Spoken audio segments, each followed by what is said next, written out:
Halima Ibragimovaning bevaqt o'limiga sabab bo'lgan haqiqatlar ochiqlandi. Ma'lum bo'lishicha, Halima Ibragimova Grishadan xalos bo'lish uchun tana vaznini yengillashtirishi kerak bo'lgan va xususiy klinikada oshqozon qisqartirish amaliyotini qildirishga majbur bo'lgan. 150 kilosiz. 150 kilo. Shunaqa payt bo'lganmi, masalan, kilogrammingiz oshig'idan-da ko'p bo'lib ketib qolgan payti bo'lgan. Necha kilo? Bo'lgan. O'shanda 165 bo'lib ketganimda oshqozonimdan 40% oldirganman. O'sha paytda. 165. Chunki men mana 125 bo'lib yurgan bo'lganman-da. Reski 30-40 kilo ves olganman. O'sha karantindan oldin edi. Keyin o'sha qiynalishni boshlaganman. Yurishga, belim, oyog'im, chunki men hech qachon hech olmagan. Keyin borsa pervez, olamiz degan 80% olib bir unaqa bo'lib olaymi deb o'zimcha kirganman.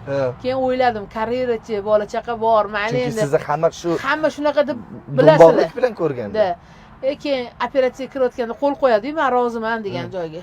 40% ga roziman deb yozganman. 40%, lekin o'shandan keyin ozgina ozdim. Tak, 128 kiloga tushdim o'shandan keyin. Necha kilo ozgan bo'laman? 25 kilo, 23 kilo. No, o'shandan keyin baribir boy operatsiya qildirgan odam bari semiradi. 2-3 yilda sekin ves yeyishni boshlaydi, yig'ishni. Chunki oshqozon katta bo'lar ekan. Ozod demak, nafsi tiysa-tiydi, bo'lmasa yana ketaveradi. Dietada yurish kerak.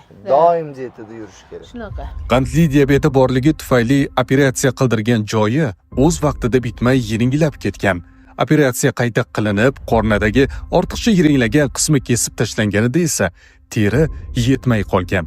Natijada qand miqdori 30 dan oshib, bemor koma holatiga tushgan. Ustiga ustak donor ham topilmagan. Yulduz Usmonova bu operatsiyaga avvaldan qarshi bo'lgani haqida gapirdi. Bir hafta oldin unga qilib qoldi. Taxmin qildik, tayyor edik biz. Aytmay yurdim, chunki nima dedi? Ozgina o'sha amaliyotini qilgandan keyin grijasi bor edi, yo grijasini oldirish kerak edi, yo ozgina yukini yengillatish kerak edi. Yuk yengillataman deb o'sha yuraver, nima qilasan deganga qaramay, menga bildirmay qilishgan, to'g'risi. Qildirmay kirib chiqqandan keyin mendan ancha qochib yurdi, bekinib qilarishni qilib qo'yib. Keyin menga ko'rmayapsan deb telefon qilsa, shunaqa amaliyot qildim. Tug'ilgan kunim bordi, orasida tug'ilgan kunni ham qildi. Qama tug'ilgan kun dedim, gapga quloq solmadi. Keyin yana yo'qib qoldi. Qayerda yuribsan qiz?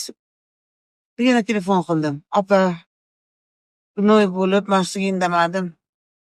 Abses deydimi, shunaqa bo'lib, boshqatdan qilinganda teri yetmay qoladi. 20 ga 50 ochib turgan. Ninaday joyda qancha keladi? Bitta go'shtni 5 minutga qo'ysangiz nechta pasha keladi? Bu ochiq joy. Ozgina shunda huzursiz bo'lib, azob yeb, qo'rqib ancha anana qildi, lekin endi u emas, bu emas, mana shunaqa. Ajal ekan, kun chetgacha ekan.